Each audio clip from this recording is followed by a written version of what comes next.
बहुत recent question है, please देखने की कोशिश करिए। कब आया ये? इस साल के ठीक एक साल पहले क्वेश्चन आया कि which of the following glucose transporter is insulin dependent? ग्लूट4। ये तो क्लास में डिस्कस हो चुका है। कॉनकैना वेलिन एज क्या है? पिगमेंट है, लैक्टिन है। चालू है, ठीक है। इसके बाद consider the following statement. Coenzyme और metal ion that is tightly bound to enzyme protein is called as prosthetic group. अच्छा, a complete catalytic active enzyme with its bond prosthetic group is called as apoenzyme. Select the correct option.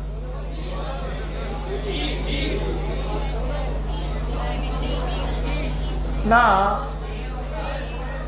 नहीं, ध्यान से सुनने की कोशिश करो। इस साल ये क्वेश्चन काफी कॉम्प्लिकेटेड और बड़ा कंट्रोवर्शियल माना गया। जिस साल आया, किस साल आया? 19। अरे रुको यार, दोनों गलत हैं, सांस लेने दो थोड़ा। पहला पढ़ो, कोएंजाइम और metal ion that is tightly bound to enzyme protein is called as prosthetic. ये तो गलत है, क्योंकि कोएंजाइम टाइटली होता है, loosely transiently. Complete catalytic active enzyme with its bound prosthetic group is called as, नहीं, पूरा एंजाइम क्या कहलाता है? Holo enzyme.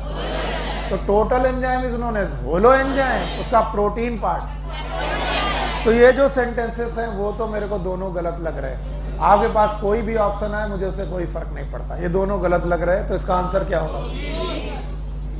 आगे आओ। राम,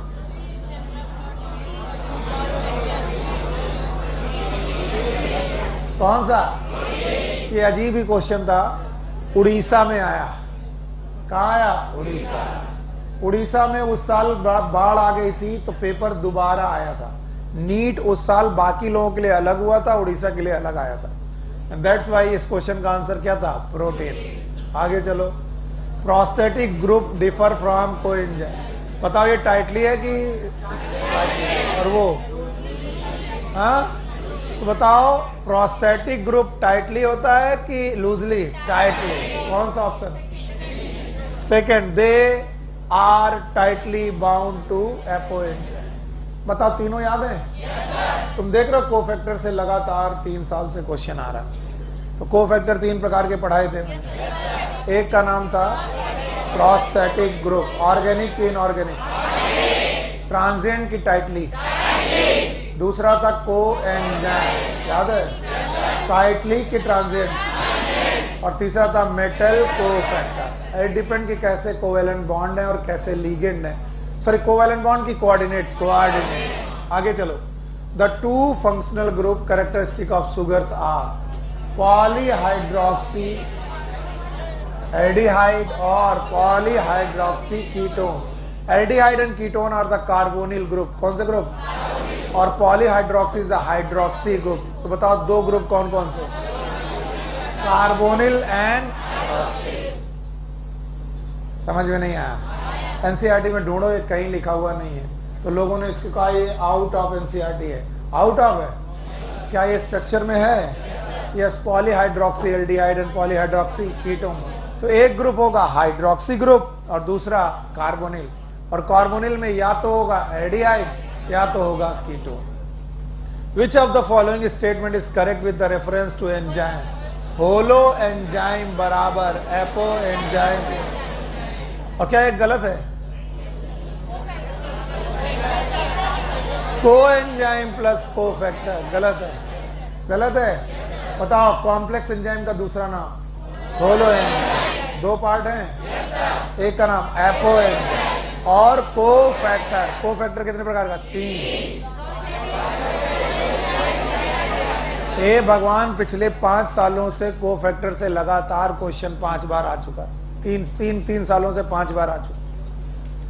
इसका मतलब कोफैक्टर वाला पोर्शन मोस्ट इंपॉर्टेंट लगा लेना चाहिए आपको। इसका मतलब इससे पता चलता है कि बहुत सही बात कही करने के बावजूद भी कुछ एनसीईआरटी में बहुत इंपॉर्टेंट टॉपिक होते हैं। इससे पता चलता है कि कोफैक्टर वाला पोर्शन बहुत इंपॉर्टेंट है। केवल इन क्वेश्चन को करके पता चलता है कि हमें किस पे फोकस ज्यादा देना है। अच्छा, विच of the following is not a polymeric? Protein polymer है? प्रोटीन किसका पॉलीमर है? Amino acid. अच्छा, पॉलीसेकेराइड, मोनोसेकेराइड। सबके बॉन्ड याद हैं? मजा आ जाएगी बता दोगे तो। लिपिड पॉलीमर, इसीलिए इसका मॉलिक्यूलर वेट कितना निकलता था? 18 to 800 डाल्टन। 18 to 800 डाल्टन होना कहाँ चाहिए था? माइक्रो में। पाया कहाँ गया? आगे चलो। A non proteinaceous enzyme is, all enzymes are protein except 23 SRR. Which of the following is the least likely to be involved in stabilizing three-dimensional folding of most protein? Hey, पहले बताओ, पहले 3 dimension 3D में कौन कौन से bond? Hydrogen bond, disulphide bond और peptide bond. Covalent bond है peptide. अब देखते जाओ, हाइड्रोजन बॉन्ड तो होंगे, electrostatic interaction, these are the bond, covalent bond है ये, याद रखना। और कौन से हैं? ईस्टर। कौन से बॉन्ड नहीं होंगे? हाइड्रोफोबिक। प्रोटीन को एस्टेब्लिश करने के लिए कोई फोबिक बॉन्ड नहीं है, तो कौन सा ऑप्शन नहीं होगा? थर्ड। आगे चलो, यो का है, बताओ, बता पाओगे? कौन है विथ और कौन है विदाउट? पक्का? अच्छा, ये रिएक्शन एंडोथर्मिक है, कैसे होता है? सबस्ट्रेट का एनर्जी ज्यादा, प्रोडक्ट का। तो पहली बात तो ये एक्सोथर्मिक है कि एंडोथर्मिक? तो एंडोथर्मिक वाला हटा दो, ये दोनों ए और सी तो हो ही नहीं सकते।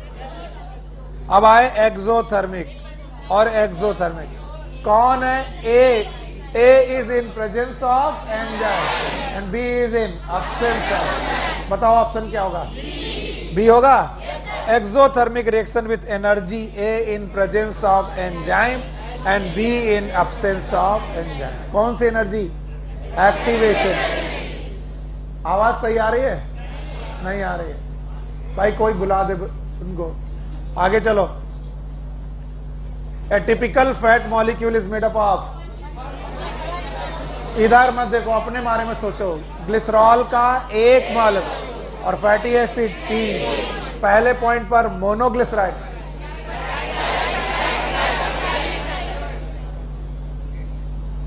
कोई गया बाहर? नहीं गया।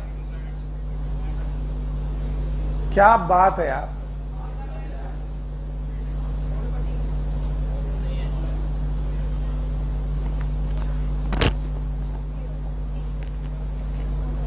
थ्री ग्लिसरॉल नहीं होगा, 1 ग्लिसरॉल और 3 फैटी एसिड। कौन सा option? 4th।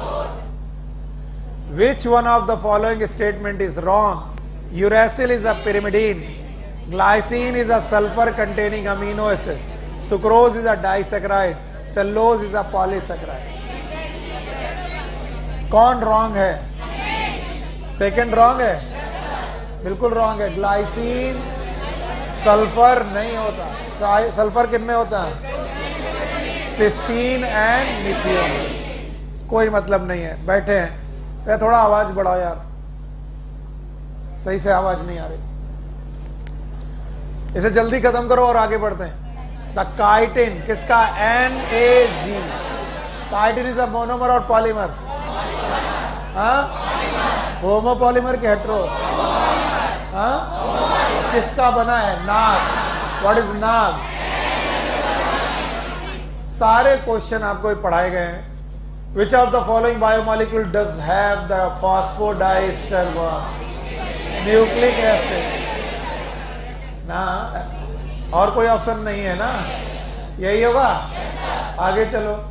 Which one of the following statement is incorrect? आवाज सही है? अब सही है, ठीक है। तो विच वन ऑफ द, ये थोड़ी देर बाद आवाज करने लगेगा वैसा।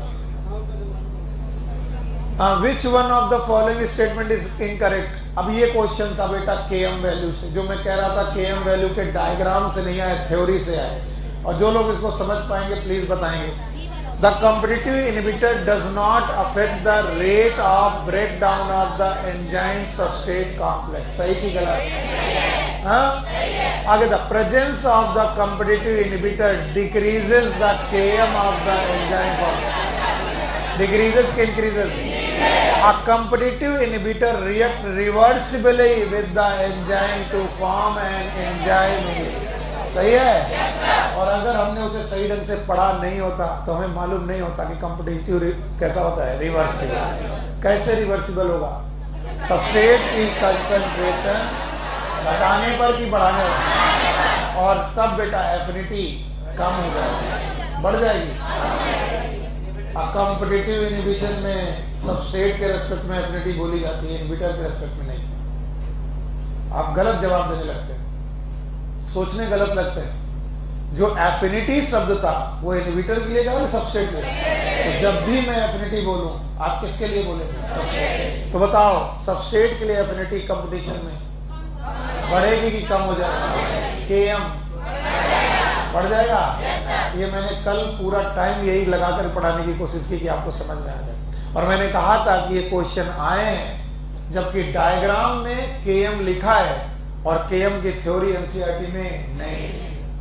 आप एनसीईआरटी पढ़ रहे हैं? नहीं पढ़ रहे। पढ़े होंगे तो क्या आपको केएम की थ्योरी मिली थी? लेकिन फिर भी क्वेश्चन आए, क्योंकि डायग्राम में बना हुआ क्वेश्चन मान लिया जाता है कि वो आपको पढ़ाएगा आपका टीचर। सो आपको केएम की वैल्यू याद होगी। What is KM Rajan? ऐसा दुखी काहे बैठे हो? What is KM?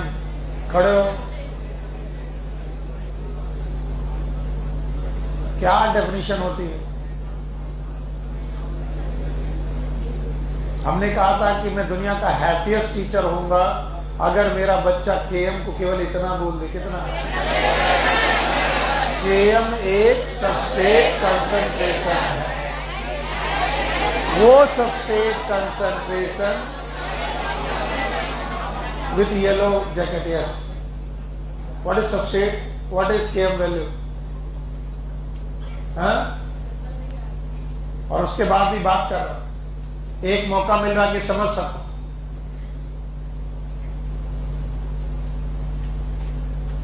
उधार की जिंदगी लेकर के बैठे हो, तुम्हारे बदले कोई और पढ़ने आएगा। सबस्ट्रेट कंसंट्रेशन, वो केएम वैल्यू वो सबस्ट्रेट कंसंट्रेशन है जहां पर रेट ऑफ रिएक्शन मैक्सिमम है कि मैक्सिमम का? हाँ। क्या ये वी मैक्स है? और ये आधा है, V/2 हो गया। और ये सबस्ट्रेट कंसंट्रेशन है, इस वैल्यू का नाम क्या? ये सबस्ट्रेट कंसंट्रेशन है जहां पर रेट ऑफ रिएक्शन मैक्सिमम है कि मैक्सिमम की आधी? कोई मतलब नहीं आए तो पढ़ने की क्या जरूरत? नहीं आए थे तो सर नहीं पढ़ेंगे, अगले साल पढ़ेंगे किसी कोचिंग में। बैठिए।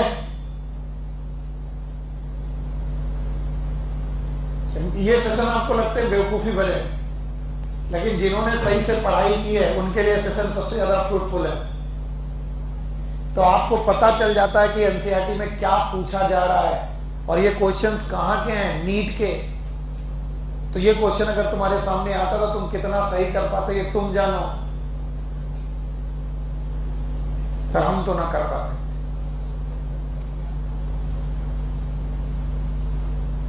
Select the option which is not correct with respect to enzyme action. देख लो, बायोमॉलिक्यूल के ज्यादातर क्वेश्चन एंजाइम वाले पोर्शन से आ रहे हैं और एंजाइम इसीलिए मोस्ट इंपॉर्टेंट टॉपिक हो जाता है पूरा एंजाइम। और एंजाइम में भी सबसे ज्यादा मोस्ट इंपॉर्टेंट कौन है? कोफैक्टर। कोफैक्टर केएम वैल्यू के ज्यादातर क्वेश्चन आ रहे हैं।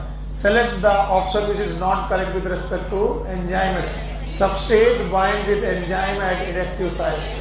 सही है। Addition of lot of succinate does not reverse. गलत है, क्योंकि कॉम्पिटिटिव इनहिबिशन रिवर्सिबल है।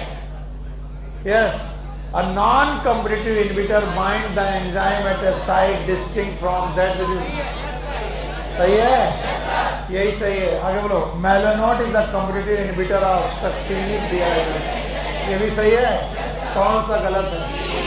हाँ बताओ, रिवर्स हो सकता है? और ये क्वेश्चन अगर तुमने कॉम्पिटिटिव इनहिबिशन सही ढंग से ना पढ़ा होता तो निकलता भी नहीं था। Which one of the following is non-reducing carbohydrate? क्या पढ़ाया था, किसी को याद है? मैंने पढ़ाया था all monosaccharide are, most of the disaccharide are reducing except sucrose. ट्रीहेलोसा? तो बताओ यहाँ पर सुक्रोज इज रिड्यूसिंग कि non reducing? Maltose reducing, lactose, और ये मोनोसैकराइड है तो monosaccharide is reducing. All monosaccharide, disaccharide are reducing except sucrose. A phosphoglyceride is always made up of phosphoglyceride, monoglyceride, diglyceride, triglyceride, और फिर आता है जिसमें 2 पोजीशन पर ऑर्गेनिक और 1 पोजीशन पर फॉस्फोरिक ग्रुप। सिंपल की कॉम्प्लेक्स? क्या इसे फॉस्फोलिपिड बोलते हैं? कुछ नहीं याद है? फॉस्फोलिपिड, लेसाइथिन इसका एग्जाम्पल था। किसी को याद है? यानी ग्लिसराइड के साथ phosphate group, it is known as phosphoglyceride. बताओ क्या होगा? A saturated or unsaturated fatty acid esterified to glycerol molecule to which a phosphate group is also attached. Yes or no? सही है कि गलत? पता नहीं सर, हमें क्या मालूम आपने क्या पढ़ाया था। CH2O C double bond O R1, ये सैचुरेटेड भी हो सकता है। CHO C double bond O R2, ये सैचुरेटेड भी हो सकता है, अनसैचुरेटेड। बॉन्ड का नाम फॉस्फोडाइस्टर, कौन सा bond? Easter. Now CH2O P double bond O OH याद है, और इसके जगह पर CH2 यहाँ पर प्लस CH3। बताओ ये फॉस्फेट है? तो 2 जगह पर फैटी एसिड है जो कि सैचुरेटेड भी हो सकते हैं, और सैचुरेटेड और unsaturated fatty acid esterified to which a phosphate group is also attached. It is known as phosphoglyceride, also known as phospholipid. क्या ये? क्या इसी का कोई एग्जाम्पल याद है? बोलो। आंख बंद कर लेने से ऐसा नहीं है कि समस्याएं आएंगी नहीं। बिल्ली आंख बंद करके दूध पीती रहती है, उसको सोचता है मालिक नहीं देख रहा। आप लोग पूछते हो हम क्वेश्चन करेंगे ही नहीं तो क्वेश्चन का डर कैसे आएगा? फिर ये क्वेश्चन जब एग्जाम में आते तो तुम्हारा दिमाग एकदम खराब हो जाता है। तो आपको ना प्रैक्टिस करनी है और ना प्रैक्टिस में साथ देना है, और यहां पर बातें करनी है। अगला question, macromolecule chitinase nitrogen containing polysaccharide NAG N acetyl glucosamine, ये मोनोमर था, आपस में जुड़ेगा तो बनाएगा पॉलीमर। नाम बताओ? काइटिन। तो काइटिन एक प्रोटीन है, प्रोटीन है कि पॉलीसैकेराइड जिसमें नाइट्रोजन है? आगे, transition state structure of the substrate form during an enzymatic action. आपको कुछ याद ही नहीं होगा, मैं आपको रिएक्शन लिख रहा हूं। E+S ES EP E+P, reversible की रिवर्सिबल, बाकी बताओ ये वाली स्टेज ट्रांजिशन। तो बोलता ट्रांजिएंट एंड स्टेबल की अनस्टेबल? अनस्टेबल। ये सारी की सारी स्टेज कैसी हैं? अनस्टेबल। पढ़ाते पढ़ाते मर गए एंजाइम में, लेकिन तुमको कोई क्वेश्चन नहीं आया। बाकी लोगों को तो समझ में नहीं आ रहा हो क्या रहा। The essential chemical component of many coenzyme, they are vitamin, क्या होते हैं? NAD याद है? FAD याद है? Once again the question from cofactor. So आप लोगों को आइडिया लगाना चाहिए कि कौन से पोर्शन पे ज्यादा वर्क करना है। NAD और FAD में, NAD में है B3 और FAD में B2, niacin and riboflavin. Which of the following statement about enzyme is wrong? Again from the enzyme. Enzyme are denatured high temperature. Enzyme are mostly protein but some are lipid also. Galat. Enzyme are highly specific. Log and key hypothesis. Enzyme require optimum pH and temperature for. सही है? कौन सा गलत? इस जगह पर अगर RNA होता तो ये भी सही होता। अगला क्वेश्चन, यूरिडीन प्रेजेंट होनी RNA is, it is nucleotide की न्यूक्लियोसाइड? चलो नाइट्रोजन बेसिस के नाम मेरे साथ बोलो। Adenine, guanine, cytosine, urease, thymine, urease, इनके न्यूक्लियोसाइड बोलो। Adenosine, guanosine, cytidine, cytosine, thymidine, uridine. चलो फोन करो उसको, जिसको भी है, बोलो आप जा रहे हो? अच्छा ठीक है, अब बताओ न्यूक्लियोटाइड के नाम बताए? Adenylic acid, guanylic acid, thymidylic acid, cytidylic acid, uridylic, डिलिक डिलिक, निलिक निलिक, डीन डीन, याद है? डीन डीन, सीन सीन, ये कौन है? न्यूक्लियो, और निलिक निलिक, डिलिक डिलिक, राइट है? हाँ भाई आगे चलो। हे भगवान, the figure shows the hypothetical tetrapeptide portion of protein, which part A to D is labeled, which one of the following option is correct? आगे देखते हैं। D is the acidic amino acid glutamic acid.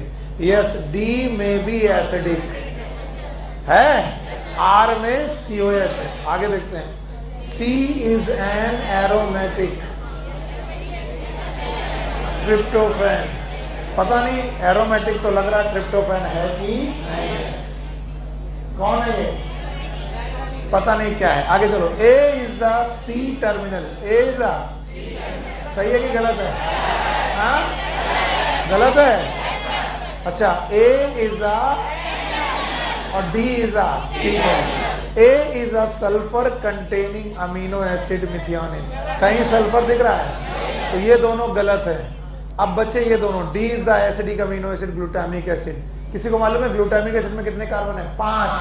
अगर 5 carbon का acid है ये, तो ये glutamic हो सकता है। गिनो, 1 2 3 4 5 6।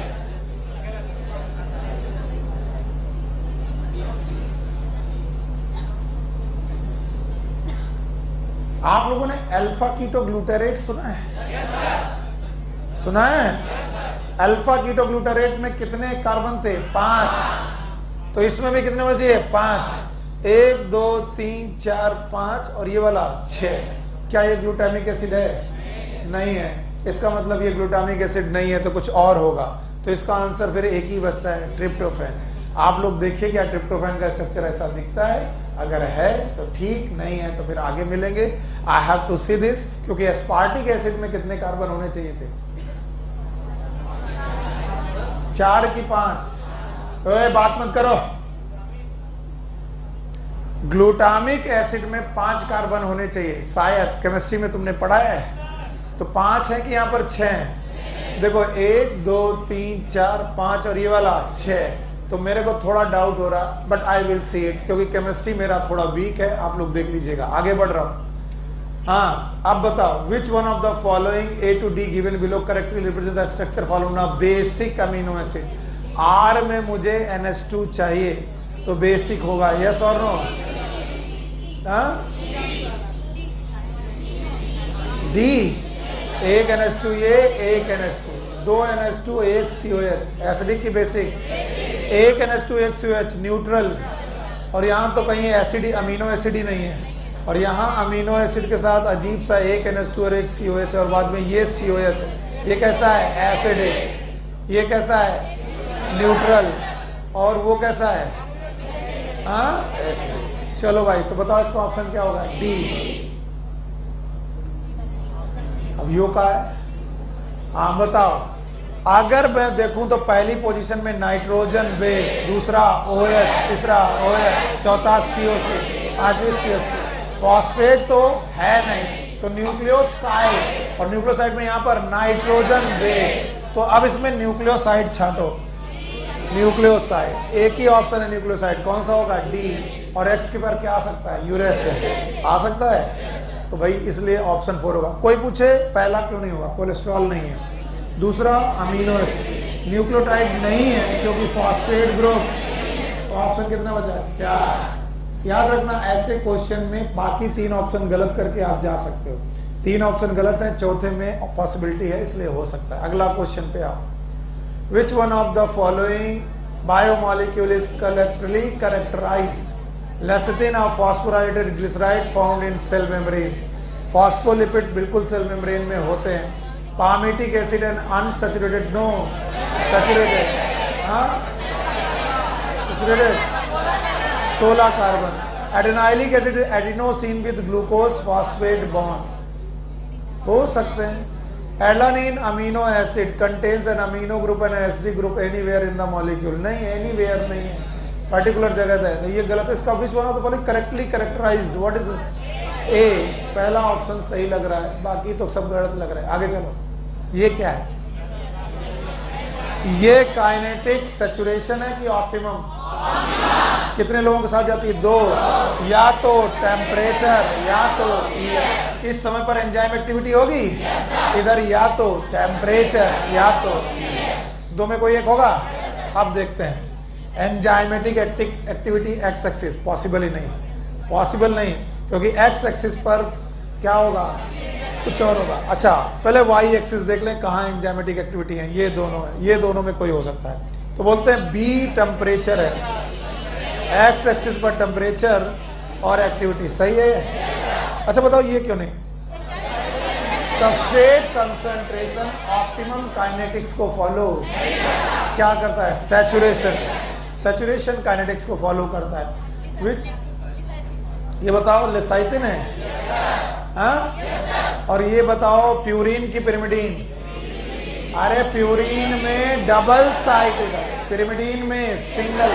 देखते ही मैं बता रहा हूं ये प्यूरिन है और ये क्या है? लेसाइथिन। तो बताओ ए इज लेसाइथिन और बी का तो कुछ ऑप्शन ही नहीं है, तो बी तो भाई यूरेसिल हो भी नहीं सकता, क्योंकि यूरेसिल इज पिरिमिडीन। नींद आ रही करो, ये बंद करें, दूसरा चालू करें, सेल डिवीजन चालू करो। सर अब ये कहाँ पढ़ा रहे हो, बहुत हो गया, हमें आता जाता है सब कुछ है। तो 2010 आ गया है, बस यहीं तक करने थे हमें 10 साल के question. 3 of the following statement about enzyme are correct, one is wrong. Which one is wrong? Enzyme require optimum pH formation. Enzyme are denatured at high temperature. Enzyme are highly switched. Most enzyme are protein, some are lipid. गलत, गलत है। बताओ, ये तो तुम कर चुके हो, कर चुके हो। सी क्या है? विदाउट की विथ, और ए क्या है? हाँ,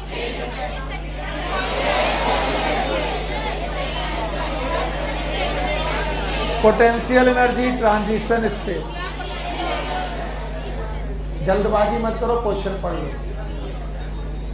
चलो, the figure given below conversion of substrate into product enzyme, which one of the following component label A, B, C, D are identified correctly? बताओ what is A, what is B, what is C? Activation energy without enzyme. D, activation energy with enzyme. पक्का? कौन सा option? B।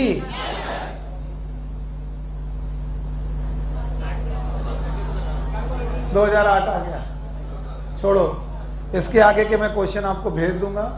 अब हम लोग चलते हैं पिछले 10 साल के क्वेश्चन के बाद अपने नए topic that is known as cell division.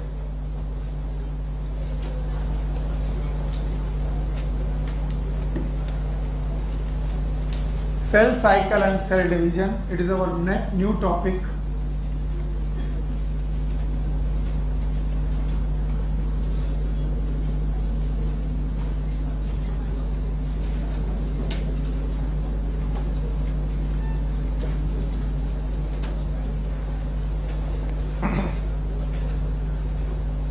अंदर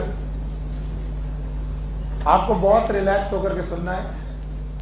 प्रिंस पांडे जी ध्यान देना इधर, आप बातें मत करना।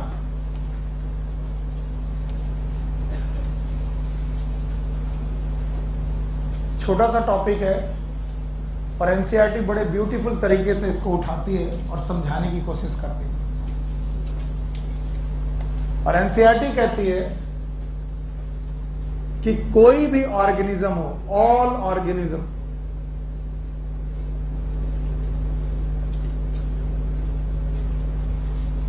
चाहे वो यूनिसेलुलर ही क्यों ना हो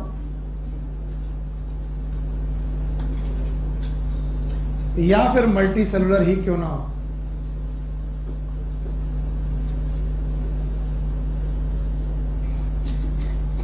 इस दुनिया का कोई भी ऑर्गेनिज्म हो, चाहे यूनिसेलुलर हो चाहे मल्टी सेलुलर हो, वो अपनी जिंदगी की जर्नी सिंगल सेल से स्टार्ट करता है। दे स्टार्ट देयर लाइफ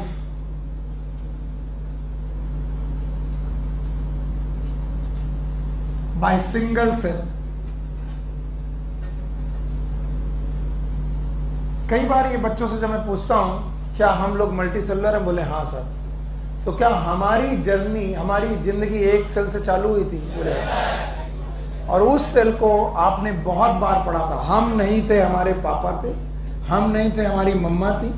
पापा की तरफ से आए स्पर्म, मम्मा की तरफ से आया ओवा, स्पर्म और ओवा फ्यूज हुआ, बना जाइगोट। जाइगोट था एन की 2n, और आप सबको मालूम है जाइगोट एक यूनिसेलुलर स्ट्रक्चर है। कैसा? इस एक कोशिका से हम लोगों ने अपनी जर्नी चालू की। यहां पर बैठा हुआ कोई भी बंदा, हम इस दुनिया में पहली बार ऐसे दिखते थे, जाइगोट। और बोलते हैं इस जाइगोट से कभी बना था एम्ब्रियो, और फिर इस एम्ब्रियो के डेवलपमेंट से बना फीटस, और फीटस से बना ऑर्गेनिज्म। और आज हम लोग जो ऑर्गेनिज्म है वो उसी एक जाइगोट की वजह से है। खैर, यूनिसेलुलर ऑर्गेनिज्म के पास तो एक ही सेल है, वो उसी से बने थे और उसी में बेटा मर जाना है। जिनके पास एक कोशिका है उन्होंने तो अपनी जर्नी एक कोशिका से चालू ही की है, लेकिन जिनके पास बहुत सारी कोशिकाएं हैं उन्होंने भी अपनी जर्नी एक सेल से चालू की। और तब वो बताने की कोशिश करते हैं कि इस दुनिया में कोई भी मल्टी सेलुलर ऑर्गेनिज्म क्यों ना हो, उसकी जर्नी जब सिंगल सेल से चालू हुई तो ये मल्टी सेलुलर स्ट्रक्चर तक कैसे कन्वर्ट हुई। तो बोलते हैं किसी भी एक सेल का दो पर्टिकुलर प्रॉपर्टी है। पहला प्रॉपर्टी है सेल ग्रोथ, यानी हर सेल, चाहे वो यूनिसेलुलर ऑर्गेनिज्म की हो चाहे मल्टी सेलुलर ऑर्गेनिज्म की हो, उसके पास दो प्रॉपर्टी होती हैं। एक का नाम है सेल ग्रोथ और दूसरे का नाम है सेल रिप्रोडक्शन। इसी का दूसरा नाम है सेल डिवीजन।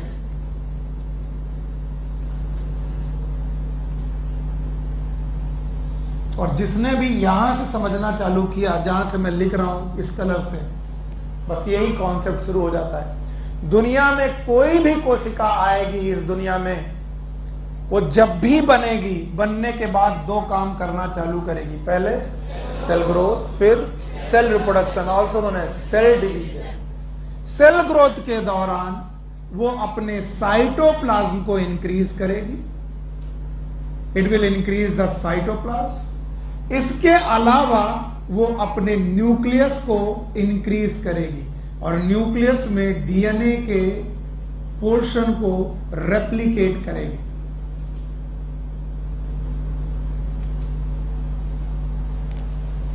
चलिए, मैं जब भी पूछूंगा आप मुझे इसी सीक्वेंस में बताओगे। बताइए, जो भी इस दुनिया में नई सेल आई है, न्यू सेल आई है, जो भी जैसे भी बनी, मान लो ये जाइगोट बना, जाइगोट जब पहली बार बना होगा उसके बाद उसने क्या किया होगा?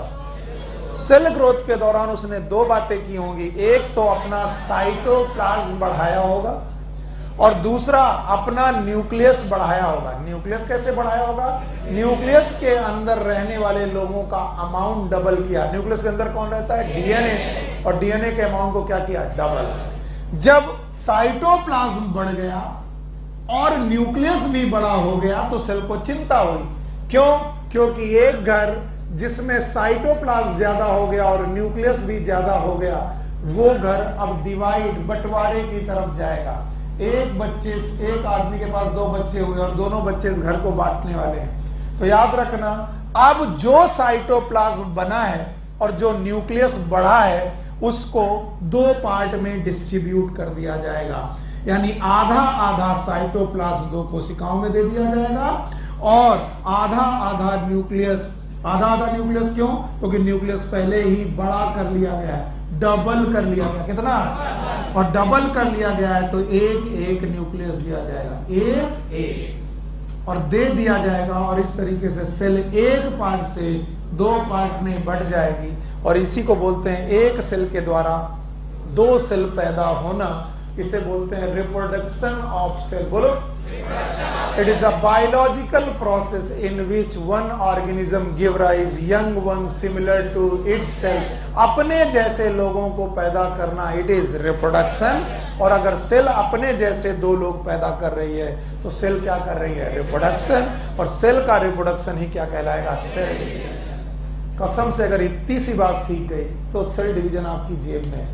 आप देखेंगे, मैं 3 दिन तक आपको ये चैप्टर पढ़ाऊंगा, शायद 3 दिन चले, शायद 2.5 दिन चले, और इन 3 दिनों तक मैं इन दो बात के अलावा कुछ नहीं बोलने वाला। सेल जब भी मिलेगी पहला काम करेगी, तो आपको मालूम होना चाहिए सेल ग्रोथ के दौरान वो क्या करेगी? अपने साइटोप्लाज्म को बढ़ाएगी, साथ में अपने न्यूक्लियस में पाए जाने वाले डीएनए को बढ़ाएगी। डीएनए को बढ़ाएगी और डीएनए का बढ़ना it is known as DNA duplication और डीएनए रेप्लिकेशन। तो बताओ, साइटोप्लाज्म घटा कि बढ़ गया? और न्यूक्लियस भी बढ़ गया। अब एक सेल इसे संभाल नहीं पा रहे, बड़ा हुआ साइटोप्लाज्म सेल संभाल नहीं पा रही है, बड़ा हुआ न्यूक्लियस सेल संभाल नहीं पा रही है, इसलिए सेल ने अपने आप को कितने पार्ट में डिवाइड किया? 2, और दोनों ने आधा आधा साइटोप्लाज्म ले लिया और बढ़े हुए न्यूक्लियस का, आधा आधा न्यूक्लियस नहीं, बढ़े हुए न्यूक्लियस का आधा आधा पोर्शन बांट लिया। और इस तरीके से एक सेल से कितनी बनी? 2, और 2 सेल बनने के बाद सेल का क्या हुआ? Reproduction, and that is also known as cell division. यकीन मानिए, आपको लगेगा कि ये चीजें एनसीईआरटी में नहीं है, आप घर जाकर पढ़िएगा, ये शब्द मिलेगा। कौन सा शब्द? Cell reproduction. और सेल रिप्रोडक्शन का दूसरा नाम सेल डिवीजन। और उसके पहले क्या कह रहा? सेल ग्रोथ, और फिर सेल डिवीजन। जब तक क्या नहीं होगी तब तक सेल डिवीजन नहीं होगा। तो याद रखना, हर बनने वाली कोशिका, जो हर एक नई सेल है, न्यू सेल है, वो अजीब सी एक साइकिल में फंसी है। हर सेल पहले करेगी ग्रोथ और ग्रोथ करने के बाद करेगी डिवीजन। क्या करेगी? और डिवीजन से पैदा होगी नई सेल, फिर नई सेल किस में जाएगी? ग्रोथ। ग्रोथ के बाद क्या होगा? डिवीजन। फिर से क्या बनेगी? नई सेल। फिर नई सेल किस में जाएगी? ग्रोथ। ये चक्र चलेगा, इसी चक्र का नाम सेल साइकिल है। बोलो क्या नाम है? Cell cycle. सर हमको तो बिल्कुल समझ नहीं आया।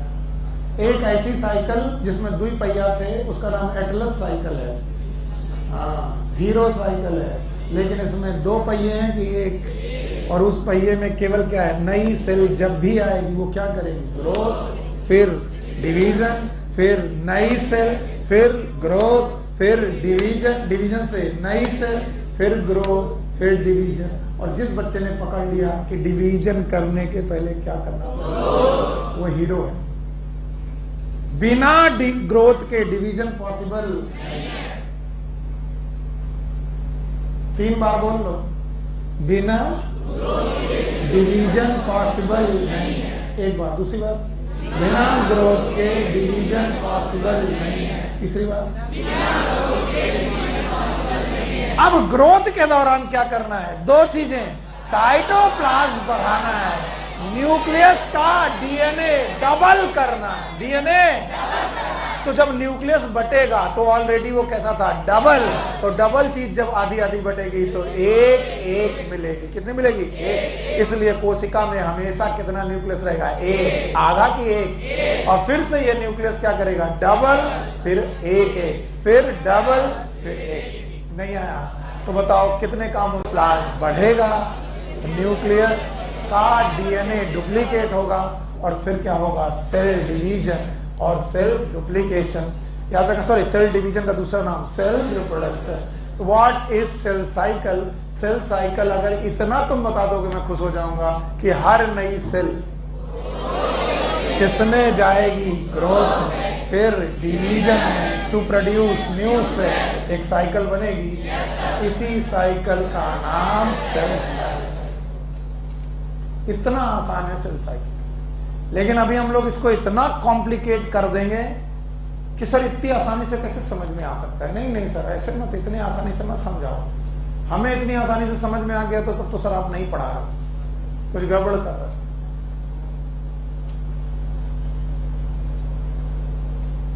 यस, अब आपके पास सेल साइकिल की डेफिनीशन है, और अगर आप वो डेफिनीशन अंडरलाइन कर लेते हो तो मैं एक अच्छा और सुखी टीचर बन जाऊंगा। पेज दो, बुक दो बेटा।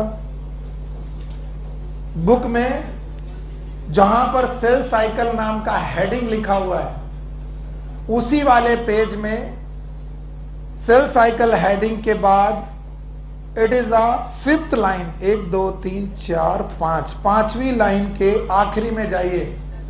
The sequence of events by which cell duplicates its genome. इतना बोलो, the sequence of event by which cell duplicates its genome, synthesize the other constituent of the cell and eventually divide into 2 daughter cell is termed as cell cycle. चलो बोलो, what is cell cycle? बता पाओगे?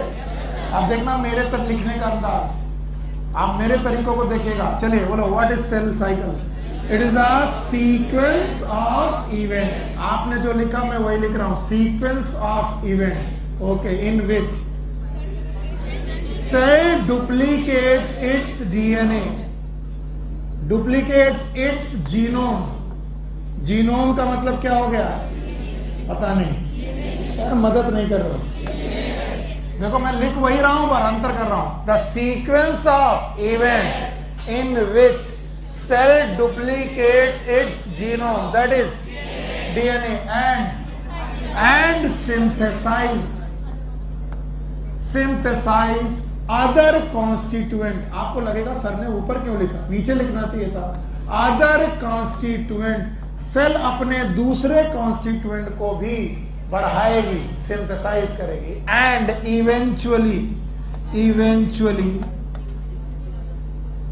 Eventually divide into 2। किसमें divide होगी, 2 daughter cell में। किसमें, 2 daughter cell में। देखिए मैंने अपने तरीके से लिख के तुम्हें कैसे अपने जाल में फंसाया। देखो अभी मैं तुमको वही चीज सिखाऊंगा।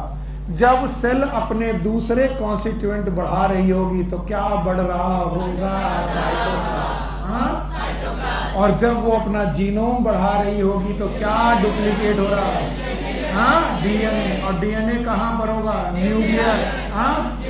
और ये दोनों चीजें क्या कहलाएंगी, ग्रोथ। बोलो कौन सी ग्रोथ, सेल ग्रोथ। और सेल ग्रोथ के बाद सेल डिवीजन। सर ऐसे नहीं, फिर से बताओ मैंने क्या कहा था। सेल साइकिल में 2 ही चीजें होंगी, नई सेल पहले कहां जाएगी, ग्रोथ में, और जब ग्रोथ हो जाएगी डिवाइड की। और ग्रोथ कितने प्रकार की, 2, एक कौन, साइटोप्लाज्म, दूसरा। ये डेफिनेशन जो आपने पढ़ी और जो मैंने लिखी दोबारा देखते हैं बिना बोर्ड की तरफ, और अपने मन में सोचते हैं कि क्या हो रहा होगा। बोलो what is cell cycle, sequence of event. इधर देख रहे हो, अब देखो और मम्मी कसम किसी ने बुक देखी तो अपने मन में डेफिनेशन बनाओ, हिंदी उर्दू भोजपुरी जैसे भी, sequence of in which cell duplicates its genome, genome duplicate हो रहा है मतलब न्यूक्लियस की ग्रोथ हो रही है, एंड सिंथेसाइज अदर कॉन्स्टिट्यूएंट, क्या बढ़ रहा है? साइटोप्लाज्म, साइटोप्लाज्म बढ़ रहा है, यस और नो? और इसके बाद इवेंचुअली डिवाइड इनटू 2। मैंने कहा मैं 20-25 बार बोलूंगा आज से लेकर 3 दिन तक। बताओ सेल डिवीजन के दौरान क्या क्या होना है, याद है? एक होना है सेल ग्रोथ, दूसरा सेल डिवीजन। सेल ग्रोथ में क्या होना? साइटोप्लाज्म बढ़ेगा। मेरे बच्चे, I am the happiest teacher अगर तुम मेरे साथ बदतमीजी बेवकूफी कर लो आज एक दिन बेवकूफी ही कर लो, देखो फिर विश्वास कितना बढ़िया बढ़ेगा हमारा तुम्हारा कि हम लोग आपस में बेवकूफी कर रहे हैं। चिल्ला लो चाहे तो। बताओ सेल में पहले सेल ग्रोथ होगी, सेल ग्रो कर रही है तो सेल बनी है साइटोप्लाज्म की और न्यूक्लियस की, 2 चीज की बनी है। तो ग्रोथ में क्या बढ़ेगा? साइटोप्लाज्म और न्यूक्लियस, और न्यूक्लियस के अंदर क्या है? डीएनए। तो डीएनए डुप्लीकेट होगा, साइटोप्लाज्म बढ़ेगा, सेल ग्रोथ हो गई।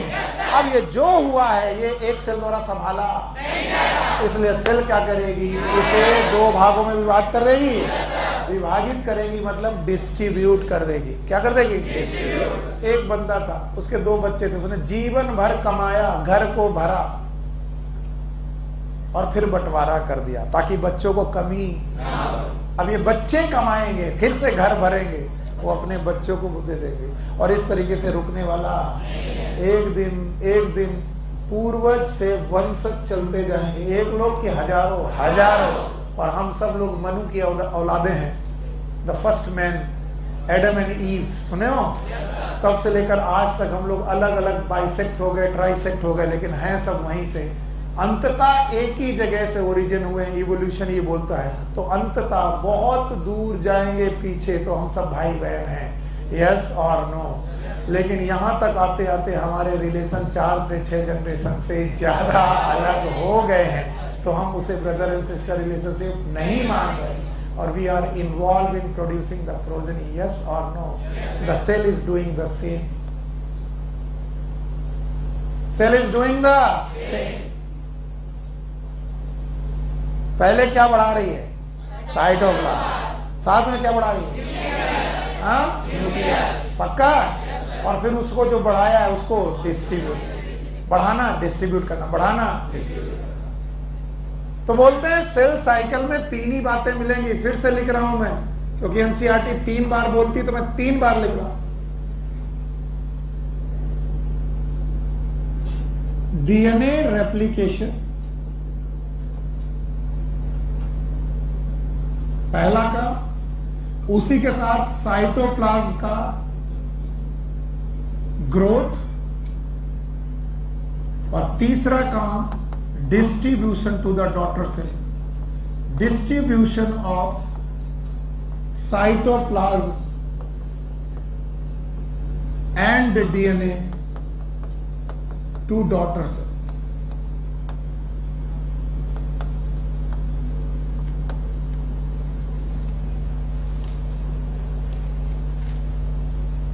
Okay, and that's why every cell cycle have 2 phase.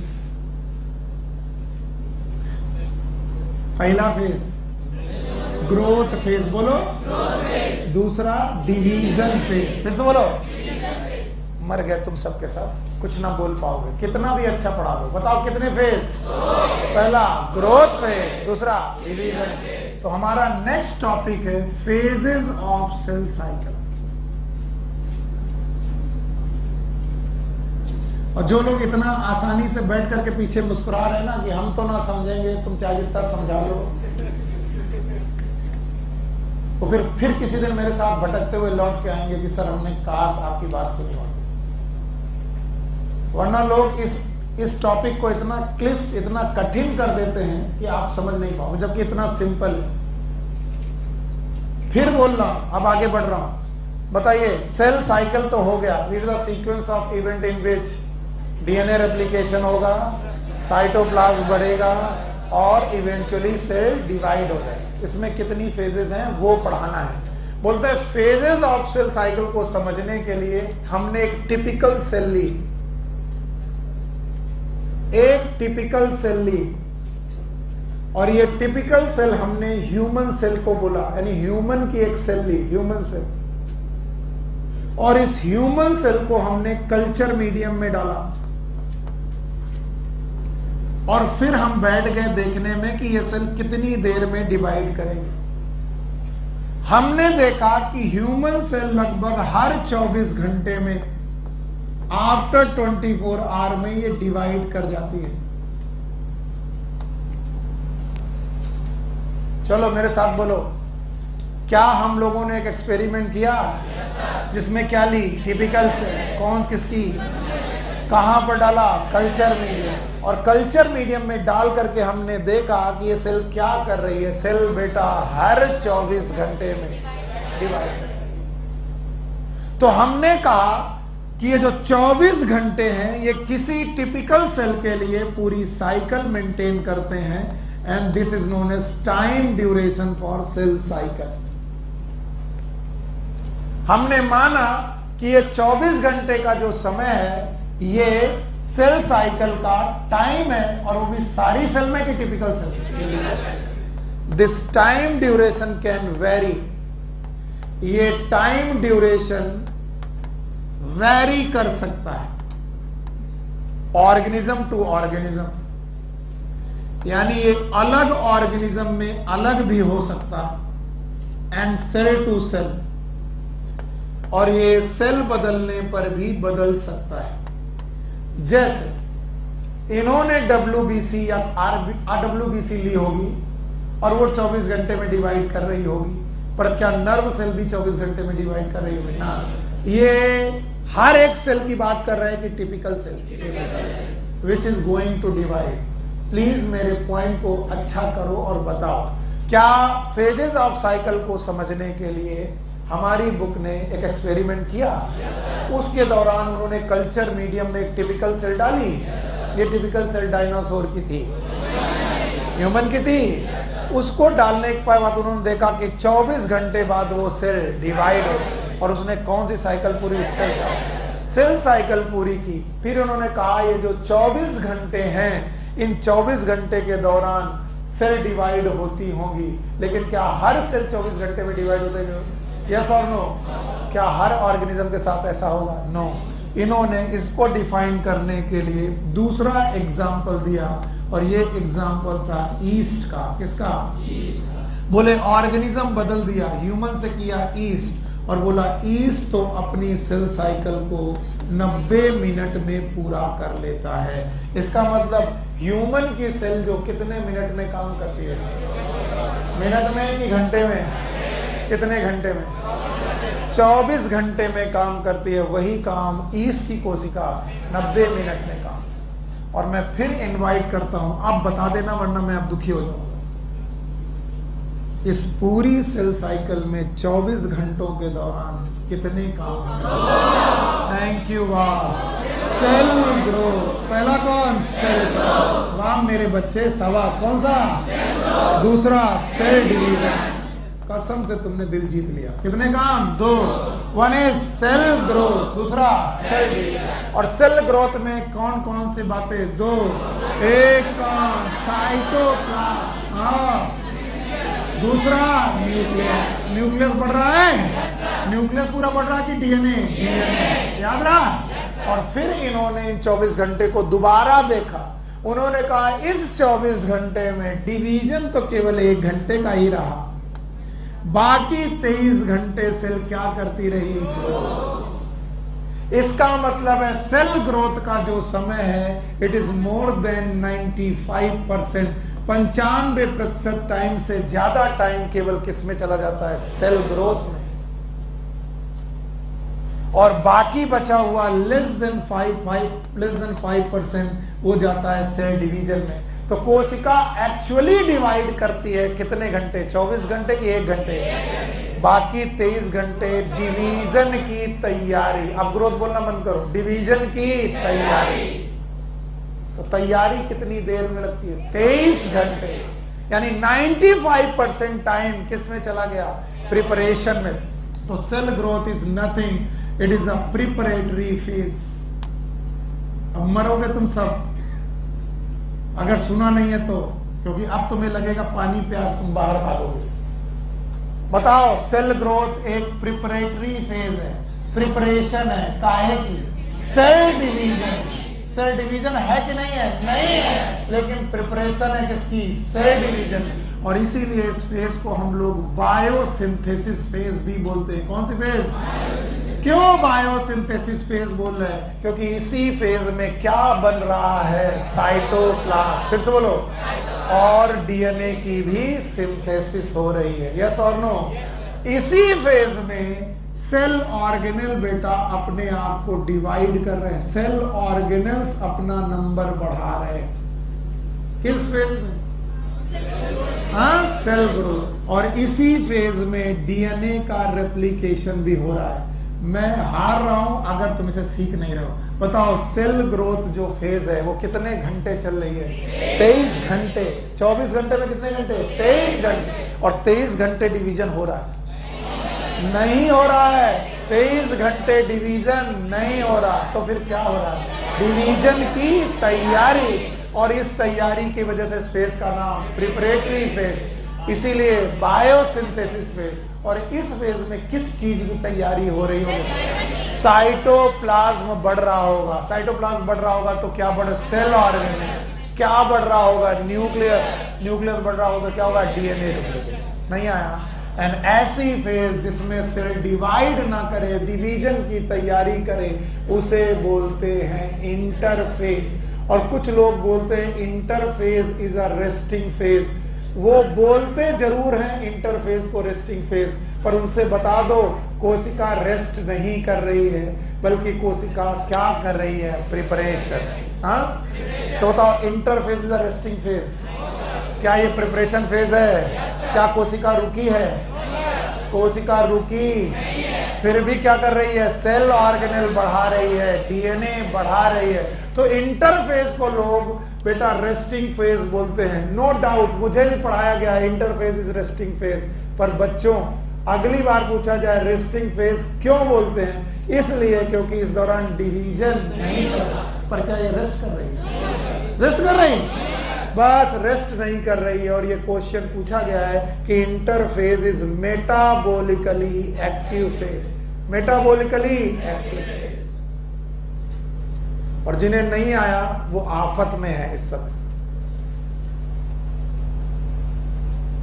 और दूसरी फेज है जिसका नाम है सेल डिवीजन फेज। बोलो क्या नाम है? और इस दौरान हमें क्या करना है, डिस्ट्रीब्यूशन, बंटवारा। क्या करना है, किसका बंटवारा, दो, न्यूक्लियस का बंटवारा, साइटोप्लाज्म का बंटवारा।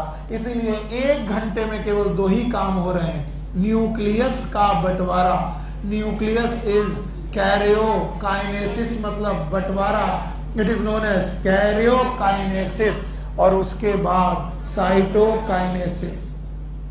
सर हमें बिल्कुल समझ में नहीं आया। हाँ, अभी तो कैसे आया, ये अभी उन लोगों के लिए जो मेरी बातें शुरुआत से सुन रहे हैं, और फिर मैं उन लोग के लिए रखूंगा जो रट्टा मारना चाहते, उनके लिए भी कर दूंगा।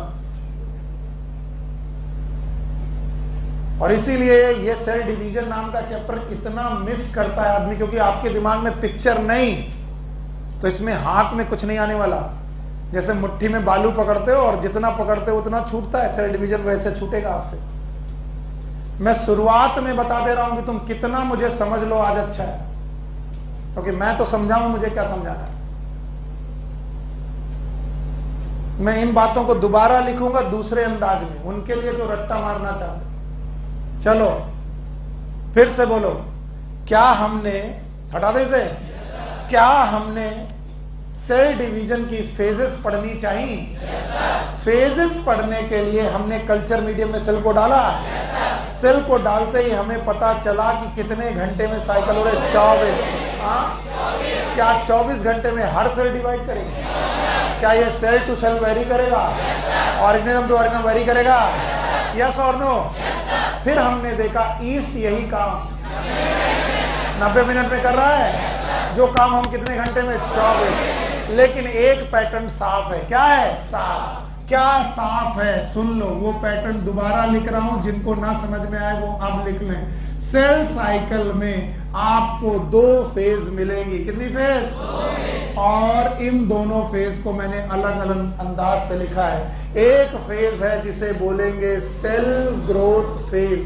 मैंने पहले ही बात बोला था, बिना ग्रोथ के डिवीजन पॉसिबल नहीं है। कितनी बार बुलवाया था? 3 बार बुलवाया था। बोला था सेल ग्रोथ के बिना सेल डिवीजन पॉसिबल नहीं है। और दूसरा phase is cell division phase. फिर से बोलो, बताइए सेल ग्रोथ फेज और सेल डिवीजन फेज मिला करके कितने घंटे लगते हैं? 24। क्या ये टिपिकल सेल है? क्या हमेशा 24 लगेगा? सेल टू सेल वेरी करेगा, ऑर्गेनिज्म टू ऑर्गेनिज्म वेरी करेगा। बताइए ग्रोथ फेज में कितने घंटे? 23 घंटे लगा देते हैं। और सेल डिवीजन में 1 घंटे के आसपास लगता है। इसलिए मोर देन 95% टाइम आपका किसमें जाता है? Cell growth phase. और लेस देन 5% कहाँ जाता है? अगर मैं इसे 90 मिनट में पूछूं, बता ही नहीं पाओगे। 90 मिनट का 95% से ज्यादा निकालो। 85 मिनट के आसपास किसमें जाएगा? Cell growth. और 5 मिनट के आसपास कहां जाएगा? Cell division. याद रखना, बातें मत करो, बातें मत करो बेटा। बोलो कि सेल साइकिल में कितनी फेज? 2। एक सेल ग्रोथ और एक सेल डिवीजन। एक्चुअली सेल कितने घंटे डिवाइड करे? 1। बाकी घंटे सेल ग्रोथ हो रही है। अच्छा बताओ, सेल ग्रोथ में क्या क्या ग्रो हो रहा है? क्या साइटोप्लाज्म ग्रो हो रहा होगा? और साइटोप्लाज्म में क्या ग्रो हो रहे होंगे? Cell organelle. सेल ऑर्गेनेल का नंबर घट रहा होगा कि बढ़ रहा होगा? Thank you minute. और क्या डीएनए डुप्लीकेशन हो रहा होगा? यस और नो? और इसी वजह से इस फेज का नाम प्रिपरेटरी फेज है। बोलो कौन सा? Preparatory phase. यानी कि यहाँ पर तैयारियां चल रही हैं किसकी? Cell division. और इसीलिए इसका नाम बायोसिंथेसिस फेज भी है। कौन सी फेज? और बायोसिंथेसिस फेज, प्रिपरेटरी फेज, जिसमें साइटोप्लाज्म बढ़ रहा, न्यूक्लियस बढ़ रहा, उसी का नाम क्या रखा गया? इंटर। तो बताओ हमारी इंटरफेज में कितना टाइम लगने वाला है? 23 घंटे लगने वाला है। बजाय 23 घंटे के क्या बोलो? मोर देन 95%। और लोग इंटरफेस को क्या बोलते हैं? रेस्टिंग। क्या सेल वाकई रेस्ट कर रही है?